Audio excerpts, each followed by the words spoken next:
ಚುನಾವಣಾ ರಾಜಕೀಯಕ್ಕೆ ಹೆಚ್ಚು ವಿಶ್ವನಾಥ್ ಗುಡ್ ಬೈ. ಹಿಂದೆ ಜನರ ಹಣ ಕೊಟ್ಟು ಎಲೆಕ್ಷನ್ ಅಲ್ಲಿ ಆಶೀರ್ವಾದ ಮಾಡ್ತಿದ್ರು, ಆದ್ರೆ ಇದೀಗ ಜನರೇ ಹಣ ಕೊಟ್ಟು ಆಶೀರ್ವಾದ ಮಾಡ್ತಿದ್ರು ಹಿಂದೆ ಅಂತ ಹೇಳ್ತಾ ಇದ್ದಾರೆ. ಚುನಾವಣಾ ರಾಜಕೀಯಕ್ಕೆ ಹೆಚ್ಚು ವಿಶ್ವನಾಥ್ ಗುಡ್ ಬೈ. ಹಿಂದೆ ಜನರೇ ಹಣ ಕೊಟ್ಟು ಎಲೆಕ್ಷನ್ ನಲ್ಲಿ ಆಶೀರ್ವಾದ ಮಾಡ್ತಿದ್ರು, ಬಟ್ ಇವಾಗ ಏನಾಗಿದೆ, ಹಣ ನೀಡಿ ಚುನಾವಣೆ ಎದುರಿಸುವ ಸ್ಥಿತಿ ಇದೆ. ಈಗ ವಿಧಾನಸಭೆ ಚುನಾವಣೆ ಎದುರಿಸಲು ಕನಿಷ್ಠ 50 ಕೋಟಿ ಬೇಕು. ಹೀಗೆ ಚುನಾವಣೆ ಎದುರಿಸುವಷ್ಟು ಶಕ್ತಿ ಈಗ ನನ್ನಲ್ಲಿಲ್ಲ. ಮುಂಬರುವ ಚುನಾವಣೆಯಲ್ಲಿ ನಾನು ನನ್ನ ಮಕ್ಕಳು ಸ್ಪರ್ಧಿಸಲ್ಲ ಅಂತ ಹೇಳ್ತಾ ಇದ್ದಾರೆ. ರಿಯಲ್ ಎಸ್ಟೇಟ್ ಮಂದಿ ಚುನಾವಣೆ ಮಾಡ್ತಾರೆ, ನನ್ನ ಕೈಲಿ ಆಗಲ್ಲ. ಮೈಸೂರಿನಲ್ಲಿ MLC ಹಳ್ಳಿಹಕ್ಕಿ ವಿಶ್ವನಾಥ್ ಹೇಳಿಕೆ. ಯಡಿಯೂರಪ್ಪ ಅಭಿಮಾನೋತ್ಸವ ಸರಿಯಲ್ಲ ಎಂದ ವಿಶ್ವನಾಥ್.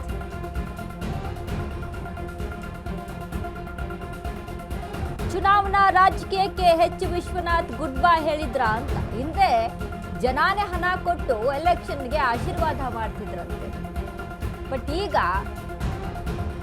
ನಮ್ಮ ಹತ್ರ ಹಣ ಇಲ್ಲ, ಕನಿಷ್ಠ 50 ಕೋಟಿ ಆದ್ರೂ ಬೇಕು. ವಿಧಾನಸಭೆ ಚುನಾವಣೆಯಲ್ಲಿ ಸ್ಪರ್ಧೆ ಮಾಡಬೇಕು ಅಂದ್ರೆ ಆ ಶಕ್ತಿ ನನಗಿಲ್ಲ. ಮುಂಬರುವ ಚುನಾವಣೆಯಲ್ಲಿ ನಾನು ನನ್ನ ಮಕ್ಕಳು ಯಾರು ಕೂಡ ಸ್ಪರ್ಧೆ ಮಾಡಲ್ಲ ಅಂತ ಹೇಳ್ತಾ ಇದ್ದಾರೆ. ರಾಜಕೀಯದಿಂದ ಹಿಂದೆ ಸರಿತಾರಾ ಹೆಚ್ಚು ವಿಶ್ವನಾಥ್. ರಿಯಲ್ ಎಸ್ಟೇಟ್ ಮಂದಿಗೆ ಈ ಚುನಾವಣೆ ಎಲ್ಲ ಓಕೆ, ನಮ್ಮಂತವ್ರಿಗೆ ಆಗಲ್ಲ ಅಂತ ಹೇಳ್ತಾ ಇದ್ದಾರೆ ಹಳ್ಳಿಹಕ್ಕಿ ವಿಶ್ವನಾಥ್.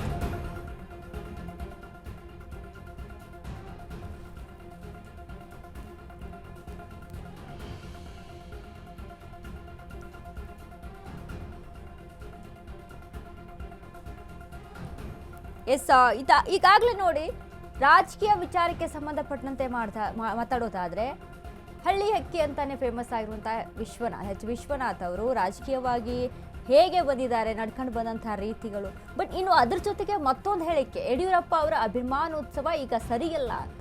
ಯಾವ ಕಾರಣಕ್ಕೆ ಸರಿಯಲ್ಲ ಅಂತ ಹೇಳಿರೋದಂಥದ್ದು, ಈಗಾಗಲೇ ಪಕ್ಷಕ್ಕೆ ವಿಚಾರಕ್ಕೆ ಸಂಬಂಧಪಟ್ಟಂತೆ ಯಡಿಯೂರಪ್ಪ ಅವರು 50 ವರ್ಷ ಪೂರೈಸಿದೆ ರಾಜಕೀಯವಾಗಿ ಅನ್ನುವಂಥ ಕಾರಣದಿಂದಾಗಿ ಯಡಿಯೂರಪ್ಪ ಅವರ ಅಭಿಮಾನೋತ್ಸವವನ್ನು ಹಮ್ಮಿಕೊಂಡಿರುವಂಥದ್ದು ಚಿತ್ರದುರ್ಗದಲ್ಲಿ. ಬಟ್ ಈ ವಿಚಾರಕ್ಕೆ ಸಂಬಂಧಪಟ್ಟಂತನೂ ಮಾತನಾಡಿದ್ದಾರೆ. ಇನ್ನೊಂದು, ವಿಧಾನಸಭೆ ಎಲೆಕ್ಷನ್ ಮಾಡಬೇಕು ಅಂದ್ರೆ 50 ಕೋಟಿ ರೂಪಾಯಿ ಬೇಕು, ಅಷ್ಟೊಂದು ಹಣ ನನ್ನಲ್ಲಿಲ್ಲ ಅಂತ ಹೇಳಿದ್ದಾರೆ.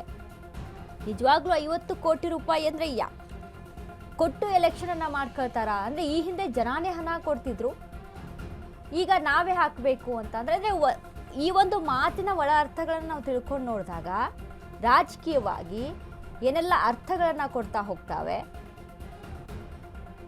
ಇವೆಲ್ಲವನ್ನ ಕೂಡ ಗಮನಿಸಬೇಕು. ಬಟ್ ವಿಶ್ವನಾಥ್ ಹೇಳ್ತಾ ಇರುವಂಥದ್ದು, ಬಿಜೆಪಿಯಲ್ಲಿ ಈಗ ಏನು ಅಭಿಮಾನೋತ್ಸವವನ್ನು ಹಮ್ಮಿಕೊಂಡಿದಾರಲ್ಲ, ಇದು ಸರಿಯಲ್ಲ ಈ ಟೈಮ್ನಲ್ಲಿ ಅಂತ. ಈಗ ಅಭಿಮಾನೋತ್ಸವ ವಿಚಾರ ಯಾವ ಕಾರಣಕ್ಕೆ ಅಭಿಮಾನೋತ್ಸವವನ್ನ ವಿಜೇಂದ್ರ ಅವರು ಇಷ್ಟು ಅದ್ಧೂರಿಯಾಗಿ ಮಾಡಬೇಕು ಅಂತ. ಒಂದು ವಿಚಾರ 50 ವರ್ಷ ಪೂರೈಸಿದೆ ರಾಜಕೀಯವಾಗಿ ಅನ್ನುವಂಥದ್ದು ಓಕೆ, ಬಟ್ ಮತ್ತೊಂದು ವಿಚಾರ, ಈಗಾಗಲೇ ಬೈ ಎಲೆಕ್ಷನ್ ವಿಚಾರದಲ್ಲಿ ದಾವಣಗೆರೆ ಬಾಗಲಕೋಟೆಯಲ್ಲಿ ಏನು ಸೋಲನುಂಡಿದಾರಲ್ಲ ಬಿಜೆಪಿ, ಆ ವಿಚಾರವನ್ನ ಕೂಡ ಮುನ್ನೆಲೆಗೆ ಇಟ್ಕೊಂಡು ಒಂದಿಷ್ಟು ಪ್ಲಾನ್ಗಳನ್ನ ರೂಪಿಸ್ಕೊಂಡಿರುವಂಥದ್ದು.